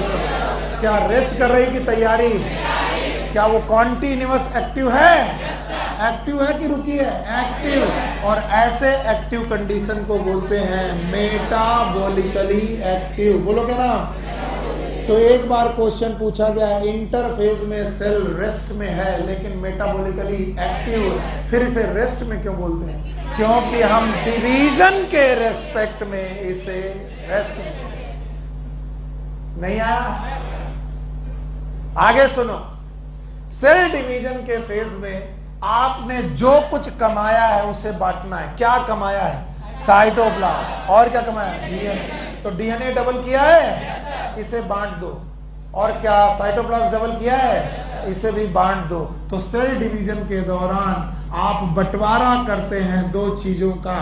पहला बंटवारा करते हैं आप न्यूक्लियस का। किसका?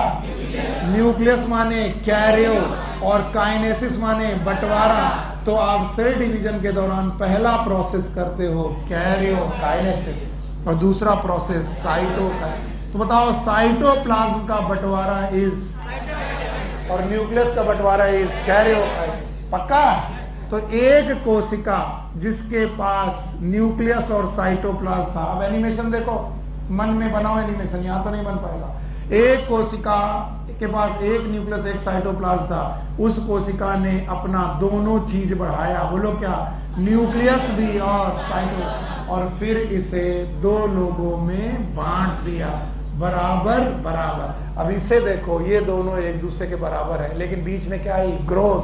बिना ग्रोथ के डिवीजन पॉसिबल। 100 बार बोलूंगा आज से लेकर 3 दिन, समझ गए? बताओ, 23 घंटे इंटरफेस, इंटरफेस। और चूंकि बेटा सेल डिवीजन फेज के दौरान हो रही है माइटोसिस, बोलो क्या, इसीलिए हम इसे एम फेज बोलते हैं, बोलो क्या। और एम फेज की कितनी फेज, 2। एक कौन, कैरियोकाइनेसिस, दूसरा साइटोकाइनेसिस। ये और बात है कि कैरियोकाइनेसिस की खुद की 4 फेजेस हैं। कितनी फेजेस हैं, 4। Prophase, prophase, metaphase, anaphase, telophase. तो भैया ये सेल साइकिल नहीं है। कई बार पूछो सेल साइकिल में कितनी स्टेज, लोग बोलते थे 4, prophase, metaphase, anaphase, telophase. This is not cell cycle, this is a karyokinesis.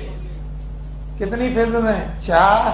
Number 1 prophase, metaphase, anaphase, telo. और इन 4 फेजेस में केवल क्या डिवाइड हो रहा है, न्यूक्लियस। और जब न्यूक्लियस डिवाइड हो रहा तो फिर उसके साथ cytoplasm, that is known as cytokinesis. अब मैं इसको गोले में बना करके दिखाना चाहता हूं। देखोगे? नहीं देखोगे, देखना पड़ेगा। जो हम दिखाएंगे वो देखना पड़ेगा। लेकिन ये दिमाग में नहीं रहा तो गए। हाँ, पूछ लें एक बार, 10वीं बार पूछ रहे, बता पाओगे? बताओ, बिना ग्रोथ के 24 घंटे लगते हैं सारी सेल को, टिपिकल सेल को। ये बदल भी सकता है, ईस्ट में 90 और ह्यूमन में 24 घंटे। इस 24 घंटे में 24 घंटा सेल डिवाइड होती है, 1 घंटा। More than 95% cell divide. क्या ये डिवीजन की तैयारी कर रही है और 1 घंटा डिवाइड कर रही है? लेस देन 5% में डिवीजन करते। बताओ, जब ये डिवाइड नहीं कर रही तो रुकी है, एक्टिव है, प्रिपरेशन कर रही है, सिंथेसिस कर रही है। कितनी चीजों का, साइटोप्लाज्म का, न्यूक्लियस में किसका, डीएनए, और साइटोप्लाज्म में सेल ऑर्गेनेल।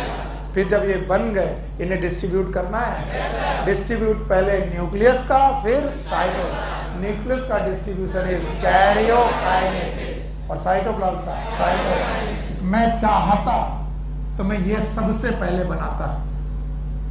मैंने एक मुश्किल रास्ता अपनाया, इसका मतलब मैं तुम पे विश्वास कर रहा, वरना इससे अच्छी इमेज कहीं नहीं बनती। मैं आप पे विश्वास कर रहा था, आप मुझ पे विश्वास करिए, मजा आएगा। ये रहा सेंटर, और मैंने इस सेंटर से आपके सामने 2 फेज पैदा की।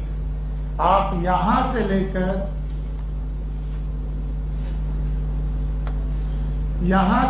यहां तक की फेज को इंटरफेज मानिए, इंटरफेज। वैसे इंटरफेस को मुझे ज्यादा समय देना चाहिए था। कितना %? 95%। क्योंकि मन में बहुत लोगों के चल रहा होगा कि सर ये तो बहुत कम है, लेकिन डायग्राम बहुत खराब हो जाएगा अगर मैं इतनी दूर तक इंटरफेस ले गया और इसी में साइटोकाइनेसिस की। तो मैं डायग्राम खराब करने से बचने के लिए इसे थोड़ा अलग बना रहा हूं। लिख मैंने पहले दिया, बताओ ये कौन सा फेज? इंटरफेस। कितना % है? 95% है। और यहां से लेकर यहां से लेकर यहां तक का समय it is known as M phase. M phase is also known as division phase.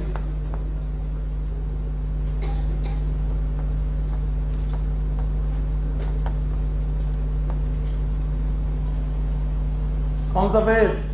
Division phase. अब इंटरफेज में जो पहला फेज है इट इज G1। दूसरा फेज है इट इज S। तीसरा फेज है G2। यानी इंटरफेज को खुद में 3 पार्ट में डिवाइड किया गया है, G1 phase, S phase, G2। NCERT G1 phase को बोलती है gap 1 phase. Please gap 1 phase NCERT की इज्जत में बोल दो, लेकिन सब लोग मेरे साथ बोलो इट इज ग्रोथ 1 फेज। बोलो क्या?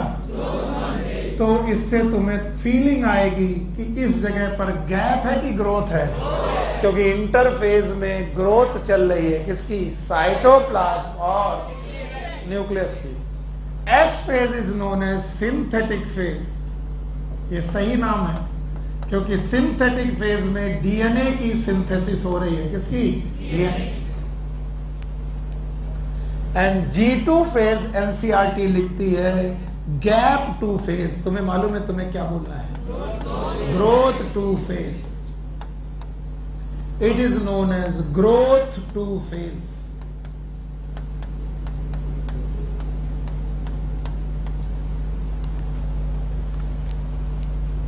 तो इंटरफेज के दौरान साइटोप्लाज्म और न्यूक्लियस की चीजें बढ़ रही हैं, जिनमें से G1 is gap 1 phase, S is synthetic phase, G2 is gap 2 phase. ये एनसीईआरटी बोलती है और हम लोग क्या बोलते हैं? गैप की growth. G1 is growth 1 phase, S is synthetic phase, G2 is growth 2 phase. Question में आए कि what is the name of G1 phase और ऑप्शन हो ग्रोथ 1 गैप 1। क्या लगाओगे? कौन ट्रू है? सुनील सर की एनसीईआरटी।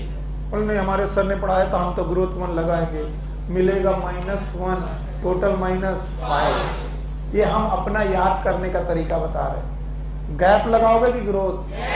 हाँ, जो एनसीईआरटी में लिखा वही है गैप। इसके बाद आपके पास आई एम फेज। कौन सी फेज? M phase. और M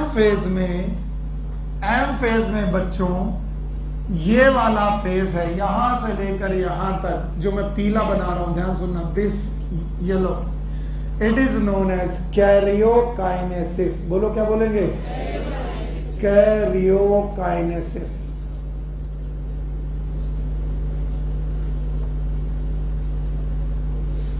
and this phase is, karyokinesis यहां तक जाएगा,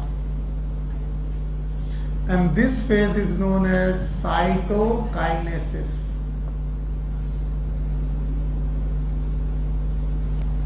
और भाइयों बहनों, कैरियोकाइनेसिस की अपनी अवस्थाएं हैं। पहली अवस्था प्रोफेज, दूसरी मेटाफेज, तीसरी एनाफेज और चौथी टीलोफेज। बताइए न्यूक्लियस कहां तक डिवाइड हो जाएगा? टीलोफेज तक, बाद में साइटोप्लाज्म। तो बताओ इस पॉइंट से लेकर इस पॉइंट तक क्या चलेगा? M phase. It is M phase. और ये साइकिल टोटल कितने घंटे लगाएगी? 24 घंटे इन टिपिकल ह्यूमन सेल, जिसमें 23 घंटे कौन ले जाएगा? Interphase. It is known as interphase।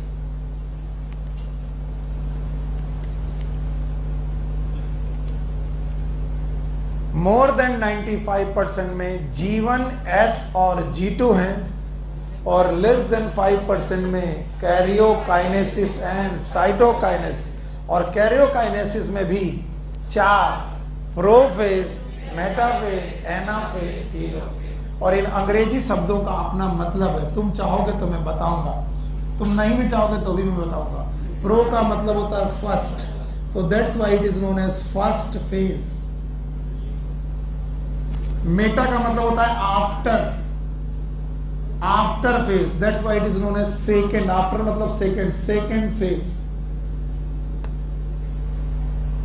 एना का मतलब होता है अप, क्रोमोसोम अप जाने लगते हैं, ऊपर जाने लगते हैं पोल की तरफ, that's why it is known as up phase. UP Uttar Pradesh phase, up phase. And telo का मतलब होता है एंड, टीलो का मतलब ये होता है एंड फेज, यानी शुरू कहां से होगे, फर्स्ट फेज से, खत्म कहां होगे, एंड फेज। क्या खत्म हुआ, साइटोकाइनेसिस। वाह रे मेरे बच्चे, साइटोकाइनेसिस, कैरियोकाइनेसिस, हाँ कैरियोकाइनेसिस। अभी इस गोले को दोबारा बनाएंगे, तो अभी सीख लो, बहुत मेहनत बाकी है अभी इसमें। अभी तुम्हारी आंखों के सामने कुछ और रहस्य उद्घाटित होंगे। जाग जाओ बेटा, तुम अपना टेप वेट लिए बैठे हो, सीधे बैठो। अभी तो यार यंग हो, अभी कौन सा तुम 50-60 साल हो गए मेरी तरह बैठे हो ऐसे। बेटा हमको पिछले 60 सालों से, मैं 60 साल का हूं। कुछ लोग कह रहे 60 साल के, हाँ लगते तो हैं। नहीं कम बता रहे हो महाराज, कह रहा सर कम बता रहे हो, सही सही लगा लो। हाँ बस बस बस, बदतमीजों, सेल साइकिल तुम्हारे आगे से निकल गई, साइकिल छूट जाएगी। बताओ कौन कौन सी phase, G1, S, G2।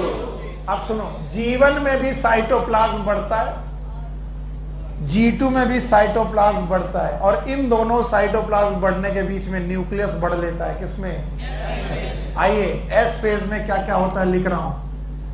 S phase में न्यूक्लियस के अंदर डीएनए रेप्लिकेशन नाम का एक प्रोसेस होता है।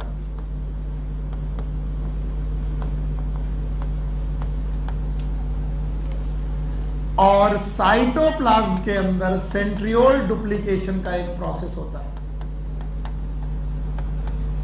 इसका मतलब ये केवल एनिमल में होता होगा, centriole is found in animal, लेकिन डीएनए डुप्लीकेशन हर जगह होता होगा। मैंने एक साल क्वेश्चन बनाया जिसमें से 80% लोग धराशायी हुए थे और बाद में मुझसे लड़ने आए थे। मैंने क्वेश्चन बनाया था, in animal cell the which of the following structure or organelle oblique duplicate in cytoplasm। और मैंने बोला था in S phase, बोलो in S phase which of the following structure or organelle duplicate in cytoplasm। मैंने पहला option दिया था DNA, दूसरा ऑप्शन दिया था सेंट्रियोल, तीसरा ऑप्शन दिया था बोथ, चौथा दिया था नन। सब लोगों ने लगाया था बोथ। सही की गलत? गलत। क्यों? क्योंकि मैंने पूछा साइटोप्लाज्म में, तो साइटोप्लाज्म में क्या डुप्लीकेट किया?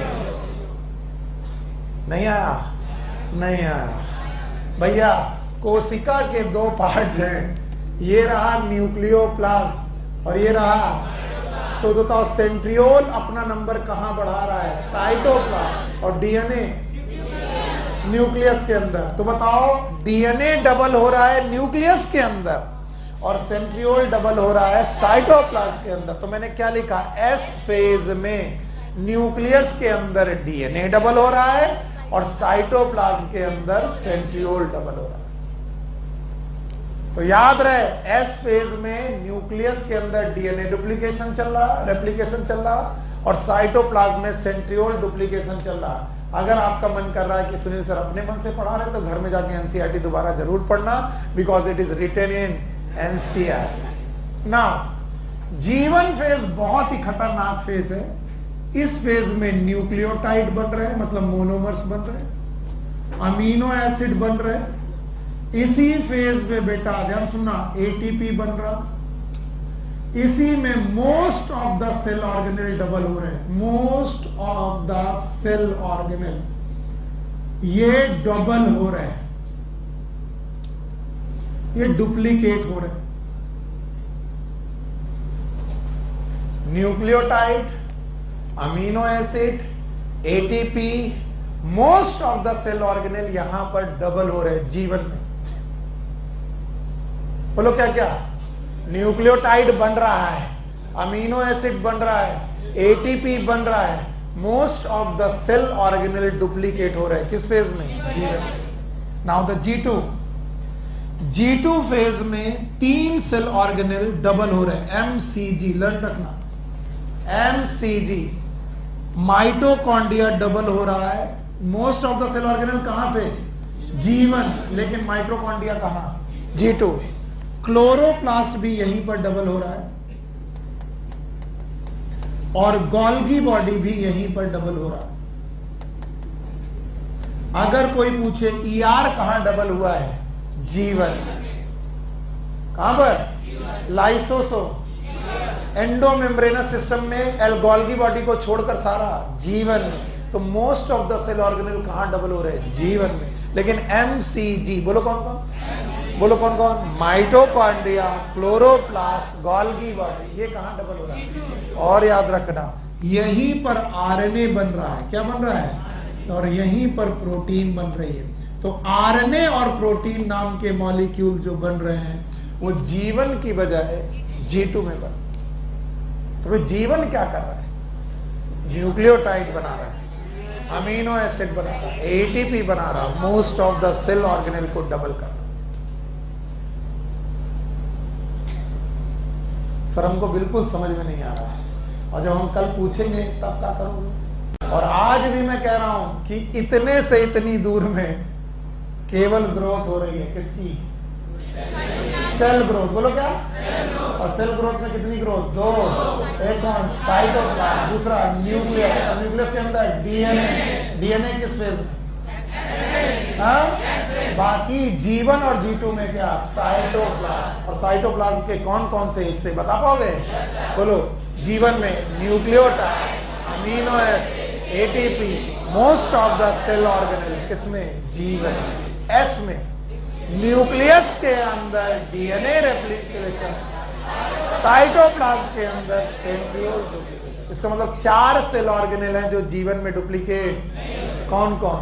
Centriole, mitochondria, chloroplast, Golgi. जिसमें सेंट्रियोल किस फेज में duplicate? S। Mitochondria, chloroplast, Golgi body G2। Learn कर पाओगे? और याद रखना, इनमें से कुछ पॉइंट मैंने आकाश की बुकलेट से उठाए हैं और एलन की बुकलेट से उठाए हैं। ये वाला पोर्शन एनसीईआरटी में नहीं है। So please right it down well.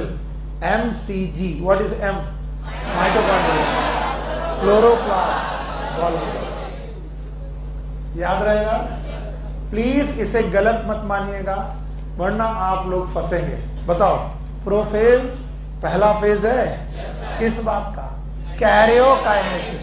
Metaphase दूसरा फेज है किस बात का? कैरियोकाइनेसिस। और एनाफेज क्या अप फेज है? और टीलोफेज क्या एंड फेज है? यस। बताओ किन फेज में सेल डिवाइड करेगी? कैरियोकाइनेसिस और साइटो। और किन में नहीं करेगी? G1 में, S में, G2 में। इस फेज में कितना घंटे लगेगा? 23। और इसमें इन 23 घंटों में क्या चल रही है? प्रिपरेशन। पहली फेज में क्या प्रिपरेशन हो रहा है? Nucleotide, amino acid, ATP, most of the cell organelle का प्रिपरेशन। इंटरफेज में न्यूक्लियस के अंदर डीएनए का प्रिपरेशन, साइटोप्लाज्म में सेंट्रियोल का प्रिपरेशन, और G2 में साइटोप्लाज्म में माइटोकॉन्ड्रिया, क्लोरोप्लास्ट, गोल्गी बॉडी का डुप्लीकेशन, और साथ में आरएनए बनना, प्रोटीन बनना। ये कहाँ हो रहा है? G2। और ये सारी प्रिपरेशन है। प्रिपरेशन मतलब तैयारियां, क्योंकि इन सारी चीजों की जरूरत कहाँ पड़ेगी? शादी 1 महीने बाद है, दूल्हे ने खरीदारी 1 महीने पहले से चालू कर दी है।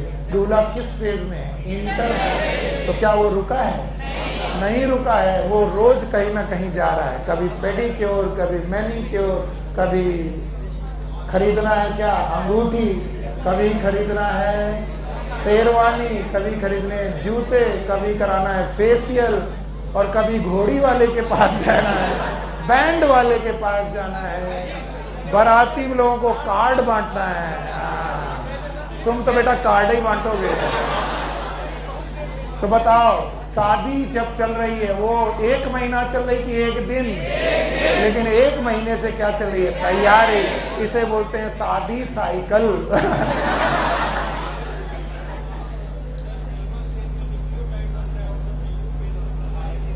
हाँ, तो कोई दिक्कत है आपको? ऐसे कैसे कुछ रिलेट करने में दिक्कत हो रही? बताओ बताओ बताओ, क्यों तुमने क्वेश्चन पूछा? क्वेश्चन पूछ लिया, तुम्हें समझ में नहीं आ रहा क्यों पूछा? क्या कंफ्यूजन था? दैट कंफ्यूजन मुझे बताओ। न्यूक्लियोटाइड बन गए तो एस फेज में, तो nucleotide are the monomer which is required for DNA synthesis. तो पहले तुम्हें आटा चाहिए कि रोटी? तो ये है आटा, कच्चा माल, और उससे बनेगी रोटियां। यहाँ नहीं आया। न्यूक्लियोटाइड नहीं होंगे तो किनको जोड़कर पॉलीमर बनाओगे? तो न्यूक्लियोटाइड पहले कहां बनवा लिए? जीवन। उनसे क्या बनाया? डीएनए। फिर उन्हीं से क्या बनाया? आरएनए। कुछ न्यूक्लियोटाइड डीएनए बनाने में और कुछ न्यूक्लियोटाइड आरएनए बनाने। इसमें कहां दिक्कत कि सर कहीं कुछ गड़बड़ तो नहीं कर दिया? एकदम सीक्वेंस रट्टा मार के आया हूं मैं। रट्टा मारने की मुझे इसलिए जरूरत नहीं पड़ती, मैं तुम्हें सच बताऊं, मुझे सच में क्यों रट्टा मारने की जरूरत नहीं पड़ती? बिकॉज मैं चीजों को कॉन्सेप्चुअली रिलेट करने की कोशिश करता हूं। मैंने पहले ही सेकंड में तुमसे, पहले आधे घंटे में तुमसे कह दिया, जो बच्चा ये दो चीजें सीख लेगा वो सेल डिवीजन में नहीं फंसेगा। कि कोई भी सेल डिवाइड करने के पहले ग्रोथ, और हम यहाँ क्या करा रहे हैं? ग्रोथ। और हमारे दिमाग में जब तक जीवन SG2 चल रहा, क्या चल रही है? ग्रोथ। यहाँ डिवीजन करने की जरूरत नहीं है। तो ग्रोथ में क्या बनाओगे? न्यूक्लियोटाइड, अमीनो एसिड, ATP, और क्या बनाओगे? डीएनए, और क्या बनाओगे? आरएनए, और क्या बनाओगे? प्रोटीन, और क्या बनाओगे? Cell organelle. और सेल ऑर्गेनेल सारे एक जगह की तीनों जगह? कुछ सारे, ज्यादातर cell organelle, G one, centriole, S, MCG, G2। नहीं आया?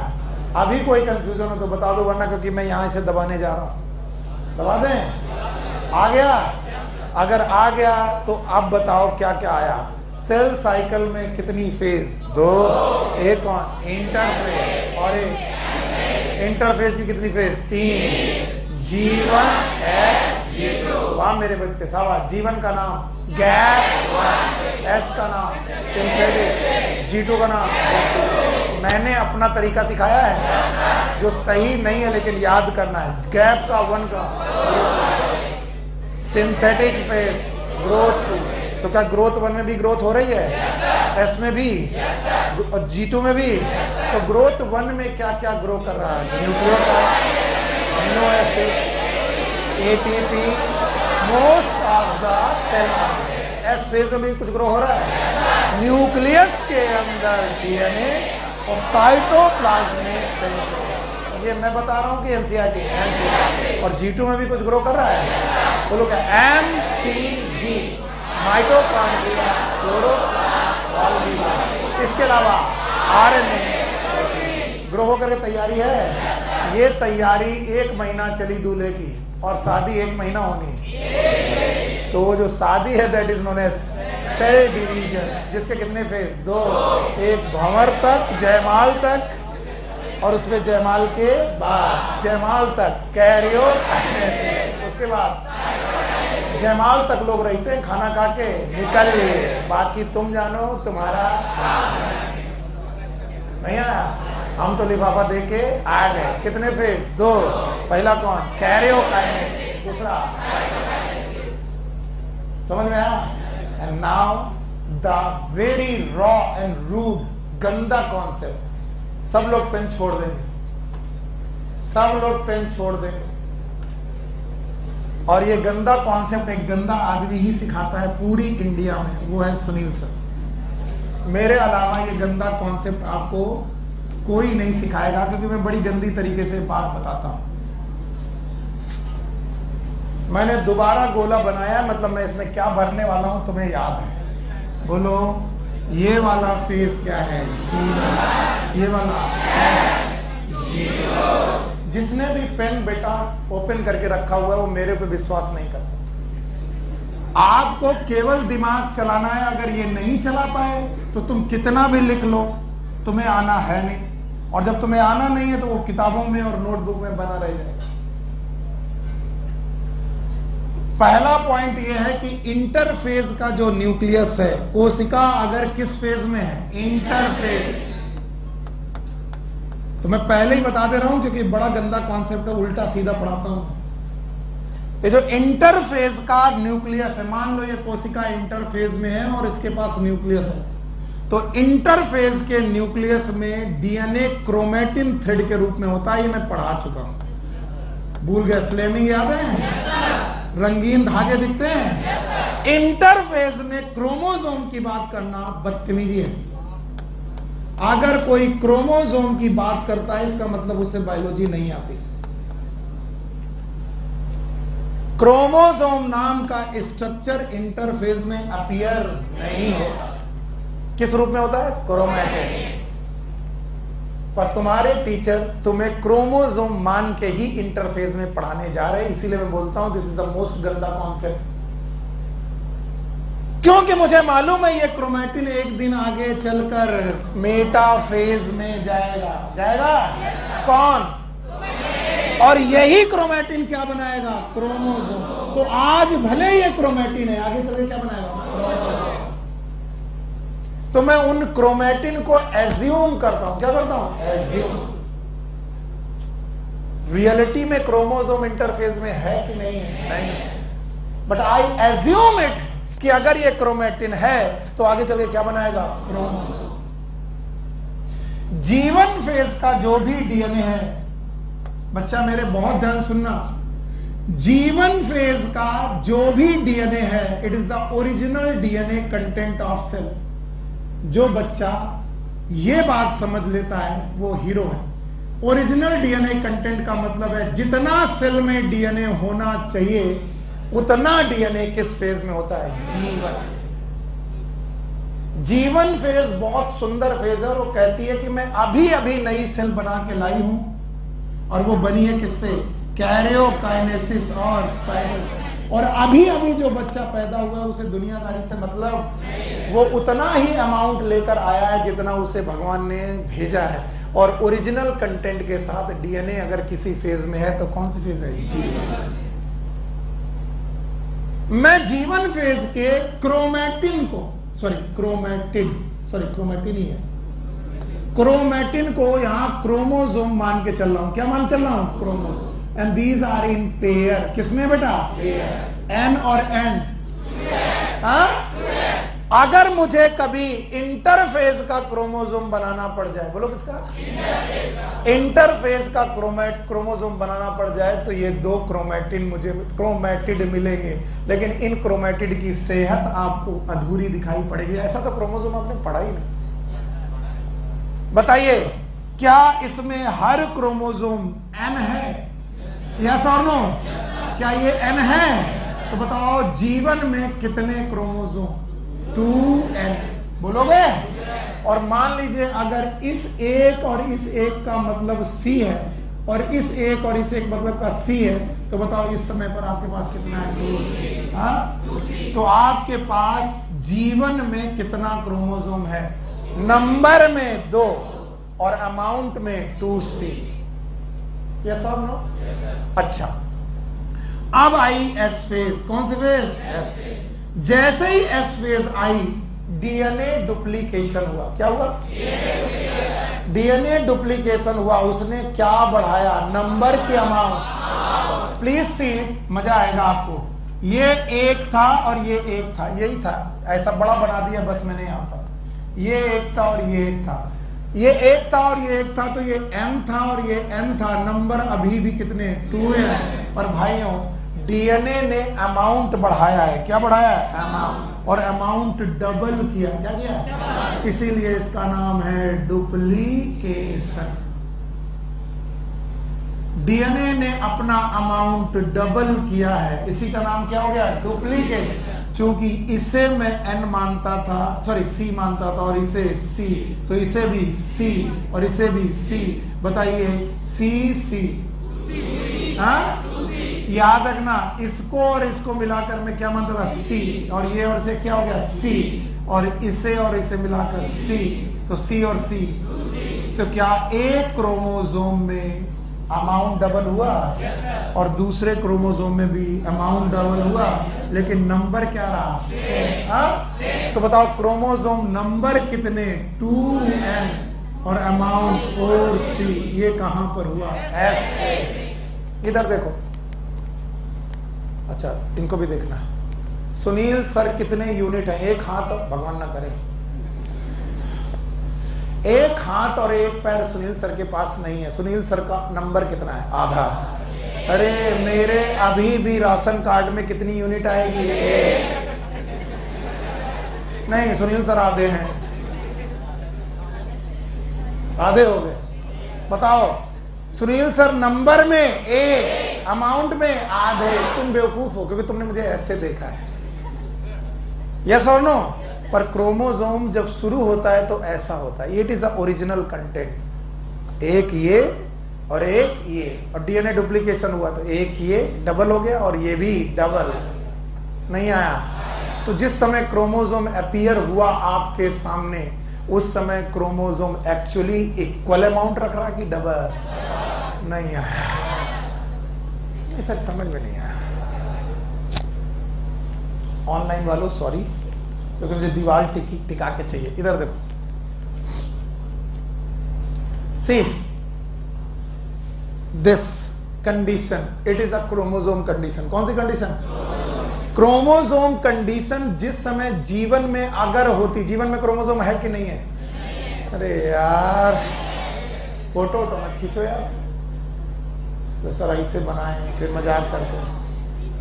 मम्मी का समय किसी ने फोटो खींची तो मैंने पहले ही बोल दिया था, G1 SG2 में क्रोमोसोम की बात करना सही है कि गलत? गलत। मैं किसे एज्यूम कर रहा हूं क्रोमोसोम? क्रोमैटिन। अगर क्रोमैटिन क्रोमोसोम होती तो बताओ, इसमें यहां और यहां मिलाकर दो क्रोमैटिड होते, लेकिन दोनों में अमाउंट इक्वल होता कि डबल? इक्वल। एक याद रखना, G1 फेज के बाद क्या आई? S के बाद क्या आई? G2 के बाद प्रोफेज के बाद मेटाफेज में जो क्रोमोसोम अपीयर हुआ आकर के, वो एक्चुअली किससे क्रॉस होकर आया? S पे। तो जब क्रोमोसोम दिखता है, वो S में दिखता है कि M पे? वो ऑलरेडी कहां से आ रहा होता है? और इसका मतलब वो अपने अमाउंट को डबल करके आ रहा है। इसका मतलब जब वो क्रोमोसोम M फेज में दिख रहा तो आपको ऐसे दिख रहा है, एक क्रोमैटिड ये, एक क्रोमैटिड ये दिख रहा है, लेकिन उस समय पर वो किस फेज से होके आया? S। इसका मतलब जब तुम्हें क्रोमोसोम के ओरिजिनल दर्शन हुए, वो इक्वल डीएनए के साथ था कि डबल? तो अगर उसका इक्वल डीएनए होता तो ये कंडीशन होती। यस और नो? यस। नहीं आया। तुम्हारे हाँ और ना में कोई अंतर नहीं। ये मेहनत है बेटा, इसे याद रखना, कोई नहीं करता। आए तुम्हें चाहे ना आए। फिर से, क्योंकि मेरा टॉपिक डाइल्यूट क्यों हो गया? क्योंकि मैं थोड़ी देर के लिए अपना कंसंट्रेशन इधर से उधर किया, बाकी लोग इधर उधर देखने लगे। पूरा डिस्ट्रैक्ट करके मैं वापस चल रहा हूं। चलूं? बोलो, कितनी फेज? दो। एक कौन? इंटरफेज। और एक इंटरफेज में कितनी फेज? तीन। बोलो कौन? फिर SG2। क्या ये G1 फेज है? ये S फेज है? G2 है? प्लीज अब मदद करना भाई, अब मदद करना। अब नहीं किया तो तुम हम दोनों बर्बाद। बताओ इसके बाद कौन सी फेज? सीधे यहाँ फेज।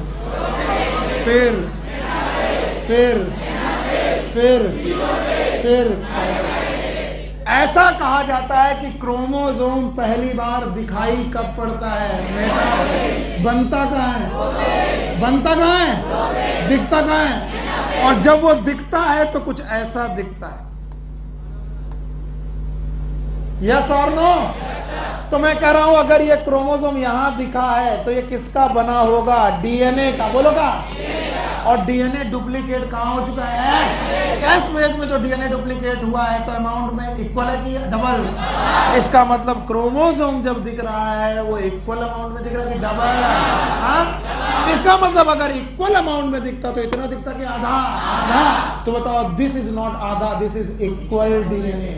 नहीं आया?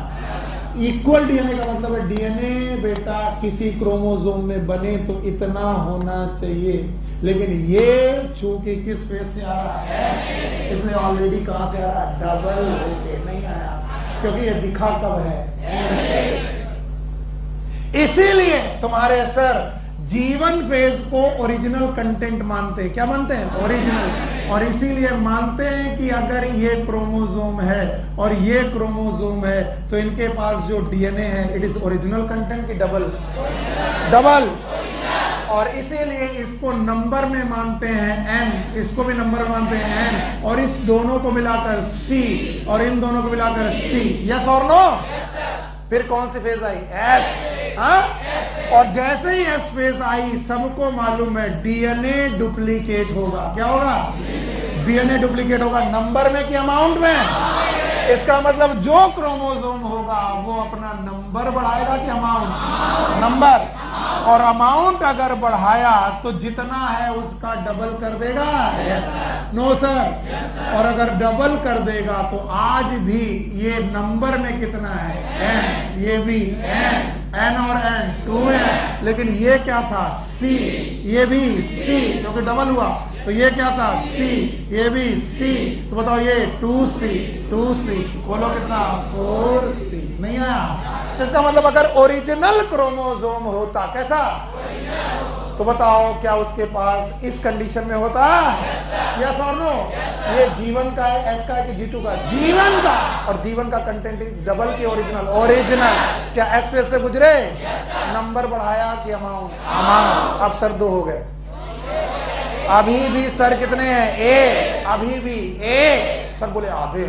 अमाउंट में आधे, नंबर में ए, और एस फेज में अमाउंट में डबल, नंबर में ए। इसका मतलब एस फेज में नंबर बढ़ता है कि अमाउंट? नहीं आया? तो बताओ जीवन में क्या था? 2n 2c। यस और नो? अब सो जाओ। एस फेज में 2n 4c। क्या नहीं बढ़ा? क्या बढ़ गया? तो बताओ डीएनए डुप्लीकेट हुआ? और बताओ G2 में भी यही रहेगा? No sir. अभी G2 में भी अगर क्रोमोसोम होते, वैसे क्रोमोसोम है कि नहीं है? अगर क्रोमोसोम होते तो क्या ऐसे ही होते? बोलो कितने? 2n 4c। यस और नो? प्रोफेज में भी 2n 4c, मेटाफेज में भी 2n 4c। आगे क्या होगा ये क्वेश्चन मार्क है, जब मैं पढ़ाऊंगा तभी बता पाऊंगा। बस क्या ये क्या होता है? बस अच्छा हाँ, ओ सॉरी। जाइए, take care, good luck, bye. इतना समझ में आया? Take care. फ्राइडे ना? अरे यार फ्राइडे, जुम्मा मुबारक। जाओ।